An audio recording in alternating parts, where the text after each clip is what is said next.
ఏదైతే తన మాట ప్రకారం అవకాశం ఇచ్చినందుకు కొడంగల్ రుణం తీర్చుకుంటాని చెప్పడంతోనే తన యొక్క మొట్టమొదటి కార్యక్రమాన్ని కోస్గి పట్టణంలో ఏదైతే పాలిటెక్నిక్ కళాశాలను అప్గ్రేడ్ చేసి ఈరోజు ప్రజాప్రభుత్వం ఏర్పాటు చేసిన మొట్టమొదటిసారి కొడంగల్ నియోజకవర్గాన్ని ఏదైతే ఇంజనీరింగ్ కాలేజ్గా అప్గ్రేడ్ చేసినందుకు ఉస్మానియా విద్యార్థి జేఏసీ తరఫున 50 మంది కొడంగల్ ప్రజల తరఫున ప్రత్యేక కృతజ్ఞతలు తెలియజేసుకుంటున్నాం.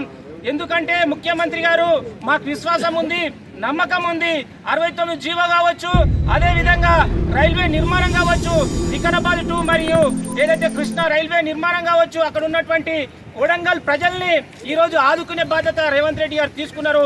అందులో భాగంగానే ఈరోజు కోస్గి పట్టణంలో ఆయన మొన్న జీవో ఏర్పాటు చేసి ఏదైతే ఇంజనీరింగ్ కాలేజ్ ఏర్పాటు చేసినందుకు కొడంగల్ ప్రజల తరఫున ఉస్మానియా విద్యార్థుల తరఫున పాదాభివందనాలు తెలియజేసుకుంటూ భవిష్యత్తులో ఇట్లా ఖచ్చితంగా కొడంగల్ ప్రజలు మీకు అండగా ఉంటారు.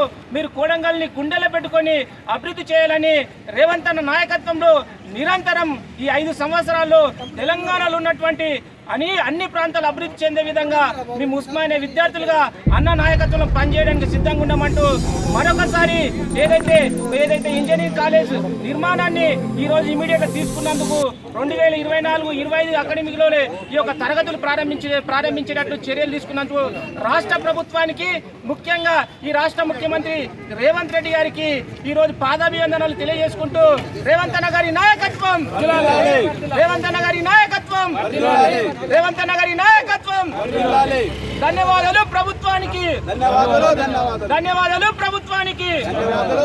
వర్ధిల్లాలి రేవంత్ రెడ్డి గారి నాయకత్వం, వర్ధిల్లాలి తిరుపతి రెడ్డి గారి నాయకత్వం, వర్ధిల్లాలి తిరుపతి రెడ్డి గారి నాయకత్వం.